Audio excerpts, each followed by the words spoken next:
नमस्कार, मैं हूं आपके साथ मयंक। आज 23 अप्रैल है। देखिए, भले सीज फायर हो, लेकिन हॉर्मूज में ईरान और अमेरिका की सेना के बीच जबरदस्त फायरिंग जारी है।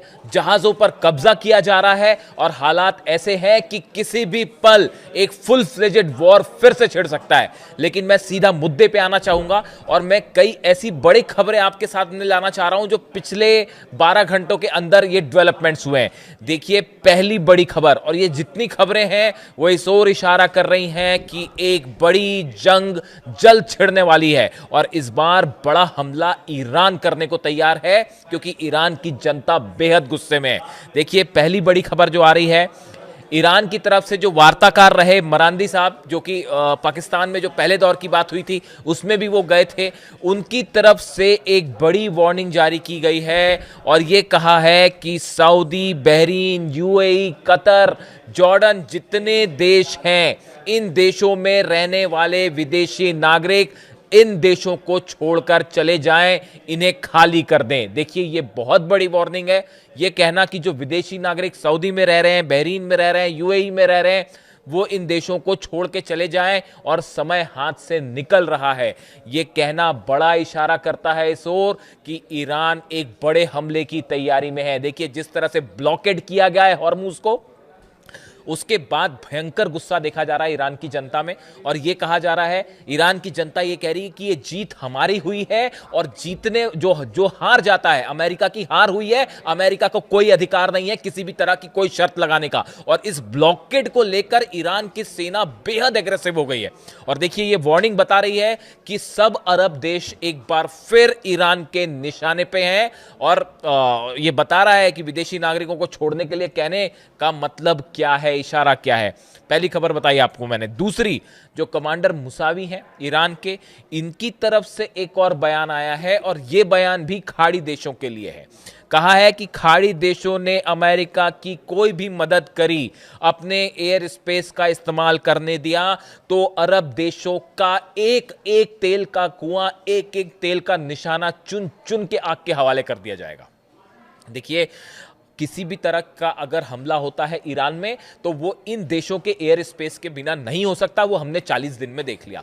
यूएई से हवाई जहाज टेक ऑफ कर रहे थे, सऊदी से टेक ऑफ कर रहे थे, जॉर्डन से टेक ऑफ कर रहे थे, बहरीन में तो फिफ्थ फ्लीट का हेडक्वार्टर है ही। इसके अलावा कुवैत, जितने देश थे सबके एयर स्पेस का इस्तेमाल किया है अमेरिका ने। भले ये कहा जाता रहा कि हम एयर स्पेस नहीं देंगे और हम मदद नहीं करेंगे, ये बयानबाजी होती रही, लेकिन चीन के सैटेलाइट ने एक एक हकीकत पोल पट्टी साफ बता दी थी कि इन सब देशों की तरफ से जो है वो एयर स्पेस का इस्तेमाल करने दिया गया। ईरान की तरफ से जनरल मुसावी ने इस बार सीधी वार्निंग दे दी है, अगर इस बार अपना एयर स्पेस दिया तो जितने तेल के ठिकाने हैं सब धू धू कर जलेंगे और सब पर बैलिस्टिक मिसाइल्स गिरेगी। दूसरी बड़ी खबर आपको बताई मैंने। तीसरी बड़ी खबर, जनरल मुनीर को, हर उस पाकिस्तान के नेता को जो कि वार्ता में शामिल था या उसमें मध्यस्थता कर रहे थे, उनको ईरान की तरफ से साफ संदेश दे दिया गया है। डोनाल्ड ट्रंप को साफ संदेश दे दिया गया है कि जब तक ब्लॉकेड बनाया हुआ है अमेरिका ने, तब तक किसी भी तरह की बातचीत का पुलाव, ख्याली पुलाव जो है वो बनाना बंद कर दीजिए। कोई बात नहीं होगी अमेरिका से जब तक अपने ये जहाजों को हॉर्मुज से लेके आप निकल नहीं जाते। साफ मैसेज है, यानी ये जो बातचीत वाली बात बीच बीच में आ जाती है, इसको लेके ईरान का स्टेटस साफ है, हम कोई बात नहीं करेंगे, हमारी जीत हुई है और आपको कोई अधिकार नहीं है यहां पे हमारे एरिया में आके जो है जहाज खड़े करने का। यानी इस ब्लॉकेड के चलते बातचीत का कोई दूर दूर तक अब संभावना ही नहीं रही। तीसरी खबर आपको बताई मैंने। चौथी बड़ी बात जो ईरान से निकल के आ रही है कि अब ईरान में सारे फैसले ईरान की जनता ले रही है। देखिए, ईरान की सेना ने यह तय किया है, ईरान की जो मिलिट्री के बड़े ऑफिसर्स हैं उन्होंने ये तय किया है, जनरल अहमद वाहिदी साहब हैं उन्होंने ये तय किया है कि अब ईरान वही सब कुछ करेगा जो ईरान की जनता चाहती है। और ईरान की जनता का रुख साफ है। पिछले 2 दिनों से आप ईरान से आने वाली खबरें देखिए, सड़कों पर लाखों करोड़ों लोग उमड़े हुए हैं और हर रात को प्रदर्शन हो रहे हैं। मिसाइल्स निकाल के सब सड़कों पे प्रदर्शन हो रहे हैं। फतह सीरीज की मिसाइल्स, खुर्रम शहर मिसाइल्स, इनकी सड़कों पर इनका मार्च निकाला गया। साथ में लाखों जनता मौजूद है और सब इस बात को लेकर नारे लगा रहे हैं कि अमेरिका से कोई समझौता नहीं होगा, अमेरिका से कोई बातचीत नहीं होगी और अली खामेनी साहब के हत्यारों को सजा दी जाए। यूरेनियम देना और डील करना, ये सब बातें तो छूट गई, बहुत पीछे ही छूट गई, खत्म हो गई। वो ईरान की जनता ने ठोकर मार दी ये सब चीज़ को और कह रहे हैं किसी तरह की कोई बातचीत हम नहीं करेंगे। अमेरिका की हार हुई है और हारे वाले लोगों को कोई अधिकार नहीं है कि शर्त लगाया जाए कि हॉर्मुज का क्या होगा और यूरेनियम का क्या होगा। यही बात अब ईरान की सेना कह रही है। किसी पॉलिटिकल, देखिए इस तरह की कल खबरें भी चली कि ईरान की लीडरशिप को हाउस अरेस्ट कर लिया गया है, कुछ नेताओं के बड़े नाम लिए गए, ये कहा गया कि उनको हाउस अरेस्ट किया गया है। ये खबरें पूरी तरह से बेसलेस हैं और गलत हैं। देखिए, जहां जो मेरी समझ कह रही है, मेरे सोर्सेस कह रहे हैं, उसके मुताबिक ईरान की सेना की तरफ से यह कहा गया है कि अब जो भी फैसला होगा, चाहे बातचीत करनी है नहीं करनी है, जंग करनी है नहीं करनी है, ये सब ईरान की जनता के मूड के हिसाब से होगा। जो ईरान की जनता चाहेगी वही ईरान की सेना करेगी। और जो मुस्तफा खामेनी साहब हैं, ईरान के नए सुप्रीम लीडर, इनके बीच में, सेना के बीच में और आम जनता के बीच में एक बेहद क्लियर जो है वो तालमेल बैठा हुआ है और तीनों एक दूसरे की सलाह से ही काम कर रहे हैं। तो इसलिए ये रुख साफ है कि जो फैसला होगा वो ईरान की सेना करने जा रही है और ईरान की जनता की इच्छा के मुताबिक होने जा रही है। अगर जनता नहीं चाहती बातचीत तो नहीं होगी बातचीत। आगे की बड़ी खबर देखिए, पांचवी जो बड़ी खबर आ रही है जो कि हॉर्मुज से आ रही है। हॉर्मुज की खबर यह है कि जब से डोनाल्ड ट्रंप ने, देखिए कल सुबह मैंने वीडियो बनाया था, आपको बताया था कि डोनाल्ड ट्रंप ने जो है सीज फायर का ऐलान कर दिया, अपनी तरफ से ही कर दिया, ईरान ने तो कुछ कहा ही नहीं। वो सीज फायर खुद डोनाल्ड ट्रंप ने, क्योंकि कोई चारा नहीं बचा था। तो अब देखिए, अब खबर यह है कि उस सीजफायर के बाद से हॉर्मुज में लगातार गोलाबारी हो रही है, फायरिंग हो रही है जहाजों पर। कई जहाजों को निशाना बनाया गया है, कई जहाजों को ईरान ने अपने कब्जे में भी ले लिया है और बताया जा रहा है कि अमेरिका की तरफ से भी एक जहाज पर कार्रवाई की गई। यह सिलसिला पूरी रात भर चलता रहा, पिछले 24 घंटे से जारी है।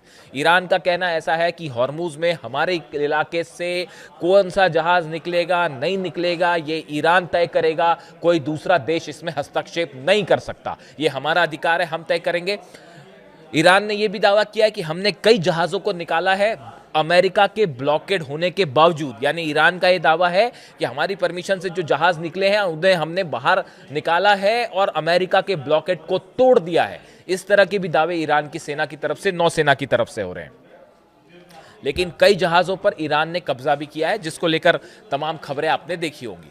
देखिए, हालात अब ऐसे हैं कि फुल फ्लेजेड वॉर भले ना हो, लेकिन तेजी के साथ हालात एक ऐसी जंग की ओर आगे बढ़ रहे हैं जो शायद पिछले जो 40 दिनों के दौरान हमने जंग देखी, इससे कहीं ज्यादा भयानक हो सकती है।